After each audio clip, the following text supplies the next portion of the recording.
I have predicted, and I'll say it again, T-Ball 2.0 is coming, and it's already starting today. It's Lamar Jackson. We now know a number of teams have also requested that Jackson work out with the wide receivers as well. Center, and your title is the quarterback. Your job is to know how to throw the damn football.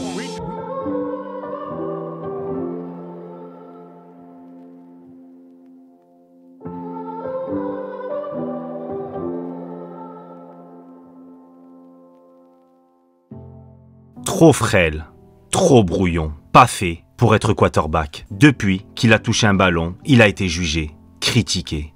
Ils lui ont dit de changer de poste, mais lui avait une autre idée en tête, prouver qu'ils avaient tous tort. À 8 ans, il perd son père. À 16, il est ignoré par les plus grandes universités. À 20, il est moqué lors de la draft. Mais chaque fois, il revient plus fort, plus déterminé. Découvrons l'histoire de Lamar Jackson. Un homme que tout le monde voulait voir échouer et qui est devenu l'un des quarterbacks les plus explosifs de l'histoire du football.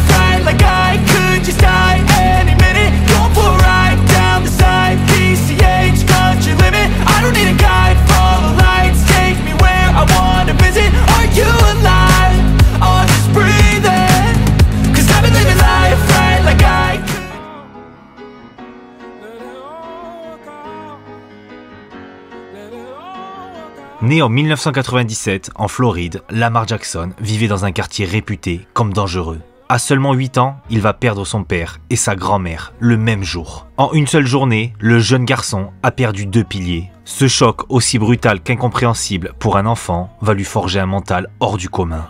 À ce moment-là, c'est sa mère, Felicia Jones, qui a tout porté. Elle est devenue son entraîneuse, son guide, son rock. C'est elle qui lui apprenait à lancer un ballon, qui lui répétait sans cesse que peu importe l'adversité, il pouvait aller aussi loin qu'il le voulait. Sur le terrain, il était plus rapide, plus créatif, plus affamé. En high school, il est rapidement devenu une attraction. Les gens se déplaçaient pour le voir. En 2 saisons, il a lancé 2500 yards pour plus de 30 touchdowns et 20 touchdowns à la course. Il était aussi un athlète exceptionnel, avec notamment un record en 11 secondes au 100 mètres. Jugé comme une recrue 3 étoiles et comme l'un des 20 meilleurs quarterbacks du pays, il va recevoir des offres de Clemson et Auburn.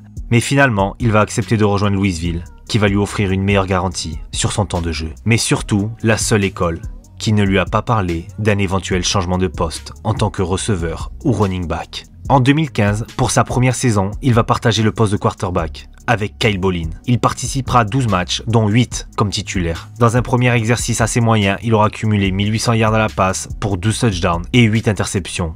Son jeu au sol, lui, comme prévu, aura été brillant, avec 11 touchdowns pour 960 yards. En 2016, il devient titulaire et quelque chose de spécial va se passer. Dès la week 1, contre Charlotte, le ton est donné. 8 touchdowns en une seule mi-temps, dont 6 à la passe. La semaine suivante, face à Syracuse, il va confirmer 610 yards au total, 5 touchdowns et surtout, cette course devenue virale.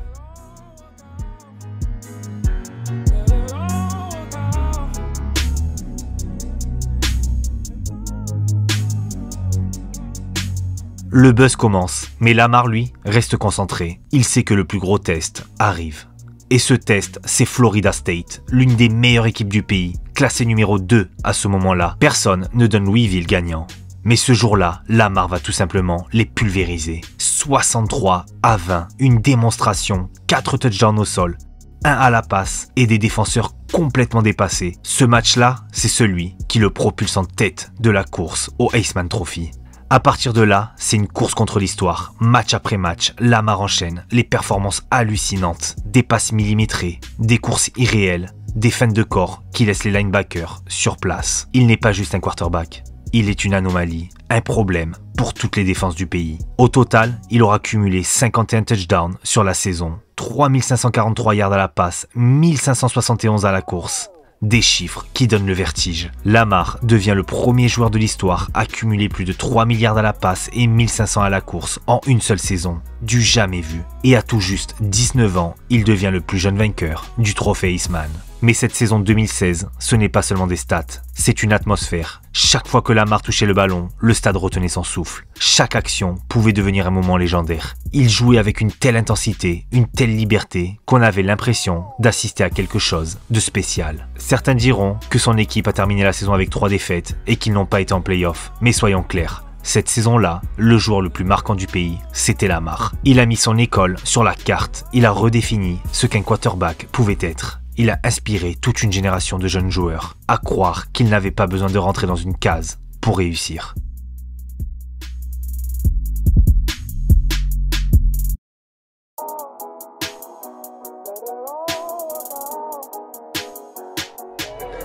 Oh, I'm sorry, y'all. This crazy right now for me, man. Oh, snap. I'm shaking right now. I gotta get my speech up. I'm sorry. For my teammates, you don't want to be here, go home, stuff like that, you know, the usual. It's crazy, man. Ooh. And we'll head back to Joe Tessitore. It weighs 25 pounds. You can do it. I hate lifting, but... En 2017, Lamar revient plus fort, plus mature, plus précis. Et surtout, encore plus dangereux. Cette fois, les projecteurs sont braqués sur lui. Chaque match est scruté, chaque lancer, chaque course, chaque décision. Et il va répondre à la pression. Dès les premières semaines, il envoie un message clair contre Purdue, puis North Carolina. Il explose les compteurs, 6 touchdowns cumulés, plus de milliards en 2 matchs. Et ce n'est que le début. Semaine après semaine, il enchaîne des performances incroyables, avec une régularité qui frôle l'absurde. Mais ce qu'on remarque surtout, cette saison-là, c'est son évolution en tant que passeur. Moins brouillon, plus posé. Il lit mieux les défenses, ajuste ses lancers avec finesse. Il distribue le jeu comme un vrai chef d'orchestre. Il ne se repose plus seulement sur son côté athlétique. Il devient un quarterback complet. Et pourtant, malgré cette montée en puissance, des doutes persistent. Sa mécanique de lancer n'est pas parfaite. Son jeu dans la poche manque encore de constance. Et parfois, il en fait trop. Certains observateurs commencent à se demander, et face à la vitesse de la NFL, et face à des défenses ultra disciplinées, peut-il réussir? À la fin de la saison, les chiffres parlent d'eux-mêmes.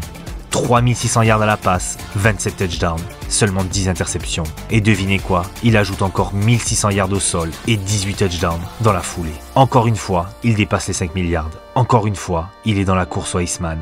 Même s'il ne le remporte pas cette fois-ci. Mais malgré tout ça, une partie de la NFL continue de douter. Est-ce qu'il peut réussir à ce niveau? Est-ce qu'il ne devrait pas jouer receveur ou running back? Lui, il ne dit rien, il travaille, il prépare l'étape suivante. Parce que Louisville, c'est fini. Et la prochaine fois qu'on entendra parler de Lamar Jackson, ça sera dans une salle remplie de caméras, de scouts et de franchises NFL. Une nuit de draft.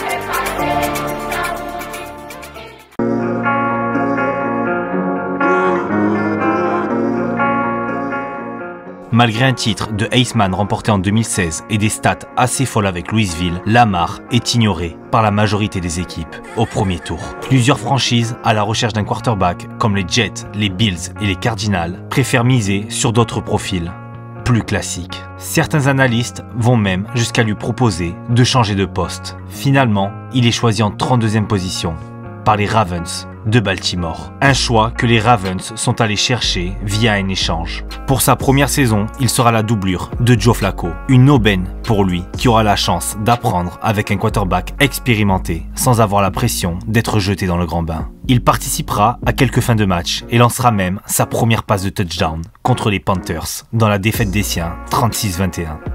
Mais lors de la Week 11, Lamar va effectuer ses débuts en tant que titulaire après la blessure de Flacco. Il récupère là une équipe en difficulté avec un bilan de 4 victoires pour 5 défaites. Et tout va changer. Sans être flamboyant, mais efficace, il va ramener sa franchise sur les bons rails. Il termine la saison régulière avec 6 victoires en 7 titularisations, ramène les Ravens en play-off et installe un nouveau style de jeu, basé sur la mobilité, la vitesse et la lecture rapide. Oui, Il est encore brut, parfois imprécis, mais il montre déjà ce qui va devenir sa marque de fabrique. Un leadership naturel et une capacité à faire basculer les matchs à lui seul. Il battra le nombre de yards à la course sur un match pour un quarterback des Ravens, avec 117 contre les Steelers, et sera même le quarterback le plus prolifique à la course de toute la ligue, en n'ayant disputé que 7 matchs en tant que titulaire. En playoff, face aux Chargers, il deviendra le plus jeune quarterback à démarrer un match en post-saison, à seulement 21 ans. Il connaîtra des débuts compliqués, avec seulement 20 yards à la passe en une mi-temps, et son équipe sera menée de 20 points dans le 4e quart-temps.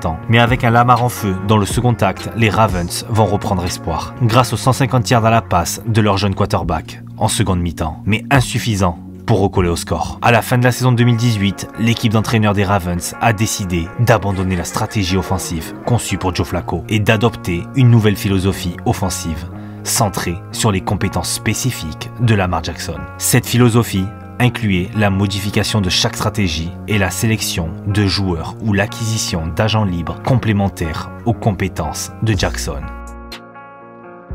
En 2019, il ne va pas juste confirmer, il va dominer dans un style que la ligue n'a encore jamais vu.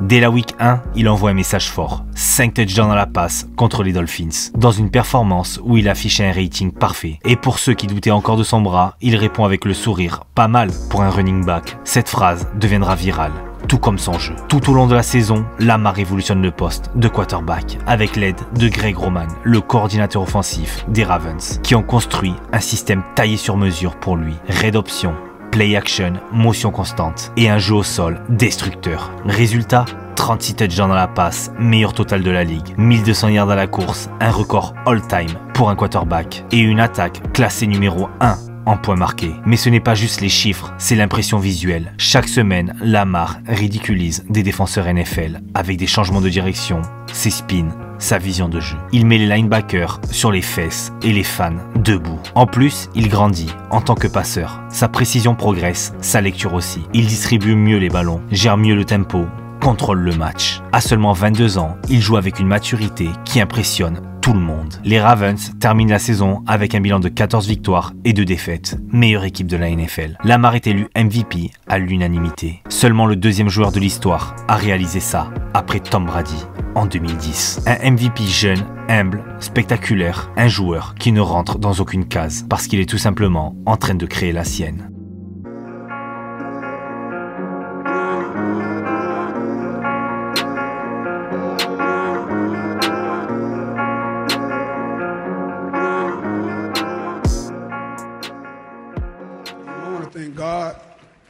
First and foremost, before I even say anything, because he's the reason I'm here now. There's been a lot of doubt going on, you know, me being a running back, receiver, stuff like that. That came when I got to the league, and you know, I had a great group of guys, great organization with me. The Ravens, Mr. Steve, Mr. Ozzie, Mr. Cass, Coach Harbaugh, Mr. Eric. Those guys all believed in me, and my mother. The bread and butter.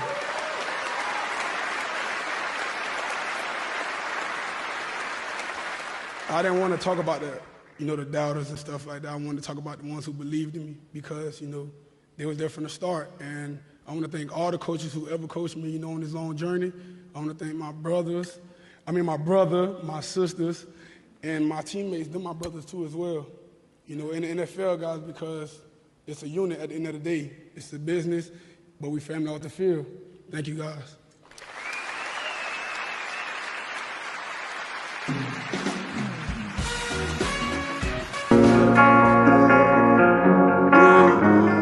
Si tout semblait s'aligner pour que Lamar Jackson et les Ravens aillent jusqu'au Super Bowl, une saison à 14 victoires, une attaque irrésistible, un MVP incontesté, mais la NFL, c'est impitoyable. En Divisional Round, Baltimore affronte les Tennessee Titans, une équipe physique et bien coachée, emmenée par Derrick Henry et une défense disciplinée. Les Ravens sont largement favoris, surtout qu'ils jouent à domicile et reposés après une semaine de bye. Mais ce soir-là, tout s'écroule. Dès le début du match, les Titans imposent leur rythme. Leur défense bloque le jeu au sol de Baltimore et surtout oblige Lamar à courir derrière le score, chose qu'il n'avait presque jamais connue pendant la saison. Les erreurs s'enchaînent, 2 interceptions, un fumble, des 4e tentatives ratées. Malgré ses 508 yards combinés à la passe et à la course, Lamar ne trouve jamais le bon tempo. Les Titans, eux, jouent intelligemment, gardent le ballon et tuent lentement le score. Et les espoirs des Ravens. Score final, 28-12 pour Tennessee. Pour Lamar, c'est un coup dur. Encore une défaite en playoff, encore des critiques. Certains disent qu'il ne peut pas gagner et que son style ne marche pas en play-off et que c'est juste un joueur de saison régulière. Mais ce que beaucoup oublient, c'est qu'il a seulement 23 ans et que même dans la défaite, il montre du caractère, assume la responsabilité de la défaite sans jamais blâmer personne. Cette élimination devient un point de bascule, une blessure d'ego, mais aussi une source de motivation. Car Lamar, on le sait, ne répond jamais par les mots, il répond sur le terrain.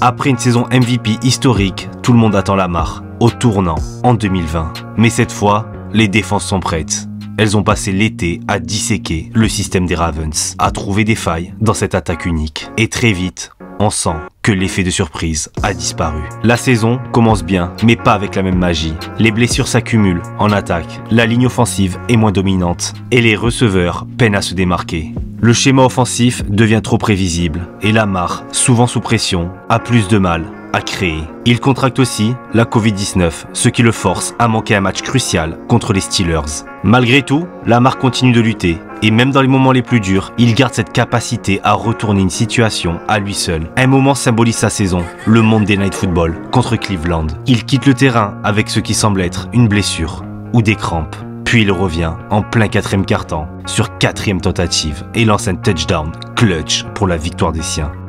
Une performance de super-héros. Il termine la saison avec 2757 yards à la passe, 1000 yards à la course, 33 touchdowns au total, dont 7 au sol. Et surtout, un bilan de 11 victoires pour 5 défaites. Et une nouvelle qualification en play-off. Et cette fois-ci, il passe enfin un cap. Face aux Titans, en wildcard, Lamar prend sa revanche. Il va effacer un déficit de 10 points, marquer un touchdown de 48 yards à la course et mener les Ravens à la victoire.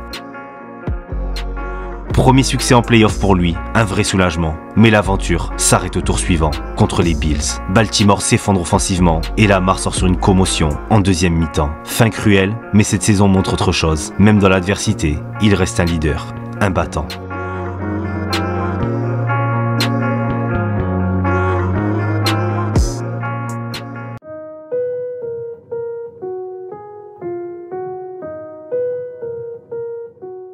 En 2021, il va livrer une saison aussi spectaculaire qu'inachevée, un peu comme un chef de guerre, seul au front. Pendant les premières semaines, il a tenu les Ravens à bout de bras, enchaînant les remontées folles et les actions de génie.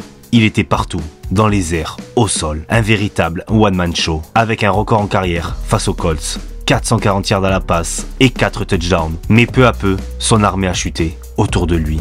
D'abord les running backs, puis les lignes, puis la défense. Et enfin, ce fut son tour. Touché à la cheville lors de la 14e semaine face aux Browns, Lamar ne rejouera plus un snap de la saison. Sans lui, Baltimore s'écroule, passant d'un solide bilan de 8 victoires pour 3 défaites à une élimination douloureuse avec une série de 6 défaites consécutives. Au niveau des stats, un peu moins de 3 milliards à la passe, 750 au sol, 18 touchdowns et 13 interceptions. Pas ses meilleurs chiffres, mais encore une fois, il était seul. Et même diminué, il est resté le cœur battant d'une équipe qui n'avait plus de jambes. La saison 2021 de Lamar n'est pas celle d'un MVP, mais celle d'un leader, d'un joueur qui inspire, qui se bat, qui refuse d'abandonner. Et malgré l'échec collectif, elle aura rappelé une chose simple. Sans Lamar, Baltimore n'est plus Baltimore. En 2022, Lamar Jackson entame la saison avec une détermination féroce, refusant une prolongation de contrat dans l'espoir de prouver sa valeur sur le terrain. Dès les premières semaines, il électrise la NFL. 318 yards à la passe, 119 au sol et 4 touchdowns contre Miami. Il dépasse même Michael Vick pour le nombre de matchs à plus de 100 yards au sol pour un quarterback. En un mois, il mène la ligue en touchdown et en évaluation pour un quarterback, décrochant le titre de meilleur joueur offensif de sa conférence. Mais la flamme vacille. En décembre, une entorse au genou contre Denver l'écarte du jeu. Ce qui devait être une absence de quelques semaines s'étire. Lamar manque les 5 derniers matchs de la saison régulière et le match de playoff contre Cincinnati. Sans lui, les Ravens s'inclinent. Statistiquement, il termine avec 2442 yards à la passe, 17 touchdowns, 7 interceptions, 764 yards au sol. Des chiffres solides, mais loin de son niveau MVP. La saison 2022 de Lamar est une énigme. Un départ fulgurant, une blessure frustrante et un silence pesant Mais si les critiques commencent à pleuvoir, une chose est sûre, Lamar n'est pas bien entouré, avec des receveurs trop faibles pour jouer le titre. La seule arme qui semble être au niveau est le tight end, Mark Andrews.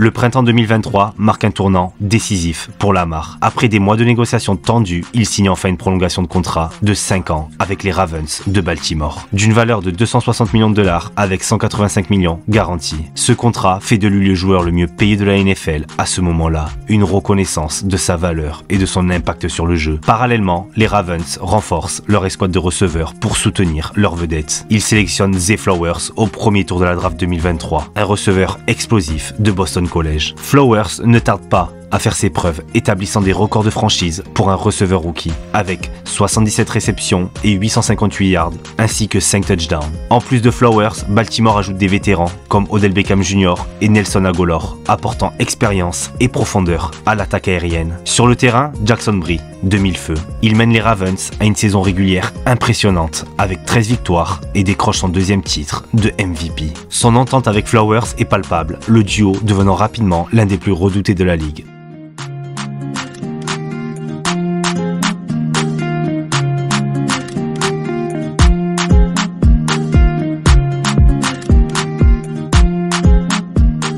En play-off, les Ravens viennent facilement à bout des Texans avec un Lamar ultra efficace, 2 touchdowns à la passe et 2 autres au sol. Cependant, le rêve d'une participation au Super Bowl passe par une finale de conférence face aux Chiefs de Kansas City, une finale avant l'heure.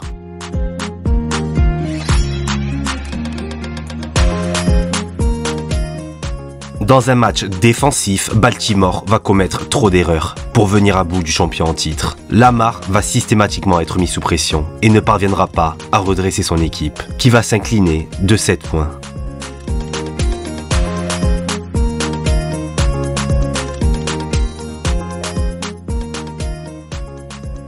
Ce revers douloureux ne ternit pas l'éclat de la saison de Jackson, qui est celle de la maturité et de la consécration. Il prouve qu'il est non seulement un athlète exceptionnel, mais aussi un leader capable de porter son équipe vers les sommets. Avec un contrat en poche et une attaque revitalisée, l'avenir semble prometteur pour le numéro 8 des Ravens.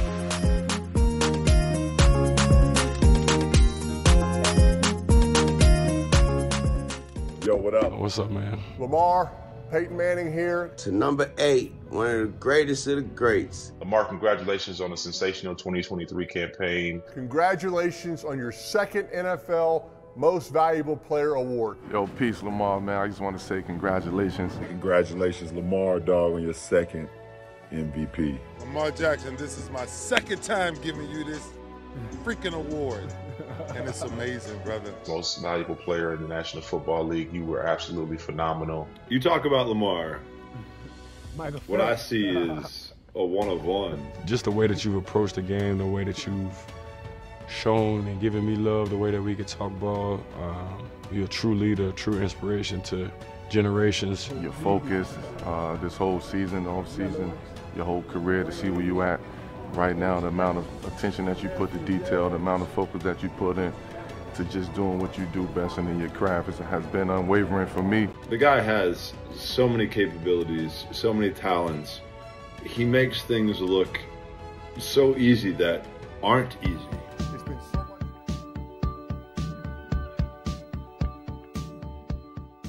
En 2024, les Ravens vont augmenter leur ambition avec la signature de Derrick Henry, qui va apporter une nouvelle dimension à l'attaque. Avec Lamar, ils vont former un duo redoutable. Et dès les premières semaines, l'alchimie entre Jackson et Henry va être palpable. Derrick Henry va enchaîner des performances impressionnantes, notamment lors de la semaine 4 contre les Bills, où il va cumuler 199 yards au sol et 2 touchdowns. Quant à Lamar, lui, il va démontrer une maîtrise totale de l'attaque et du schéma de jeu, orchestrant des remontées épiques et affichant des statistiques remarquables. Avec plus de 4 milliards à la passe et 41 touchdowns sur la saison. Et certains moments gravés dans l'histoire, comme face aux Bengals. Un duel intense où Lamar lance pour 403 yards et 4 touchdowns, menant les Ravens à une victoire en prolongation 41-38.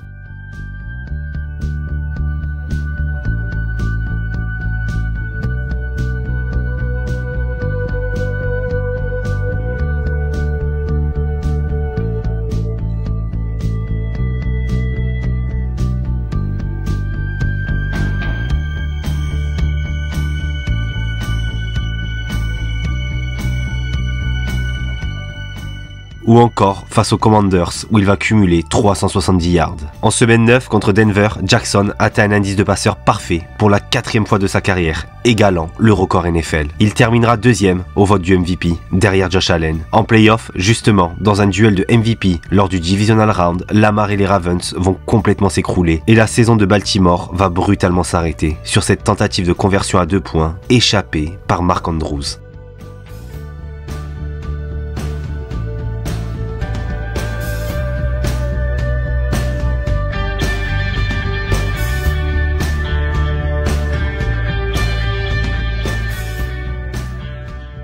La saison 2024 des Ravens est marquée par une attaque explosive, une synergie exceptionnelle entre Jackson et Henry, et des performances individuelles remarquables. Finalement, Lamar Jackson, c'est l'histoire d'un gamin de Floride, que beaucoup voyaient comme un simple coureur, pas un vrai quarterback. À la draft 2018, 31 équipes ont décidé de passer. Il a attendu, patient, calme. Depuis ce jour, il n'a fait que faire mentir les critiques. 2 fois MVP, des records à l'appel, une transformation totale du poste de quarterback. Lamar a redéfini ce qu'on pensait possible. Grâce à lui, des jeunes comme Jaden Daniels arrivent aujourd'hui en NFL, en assumant leur style, leur mobilité, leur créativité. Parce que Lamar a montré que tu peux être un quarterback élite sans rentrer dans le moule. Malgré tout ce qu'il a accompli, une question reste en suspens. Pourra-t-il un jour aller chercher ce qu'il a promis lors de sa draft? Un Super Bowl, le seul trophée qui manque encore à son incroyable parcours. Le talent est présent, le feu est toujours là. Il ne reste qu'un sommet à gravir. Et ce jour-là, plus personne ne pourra douter de Lamar Jackson.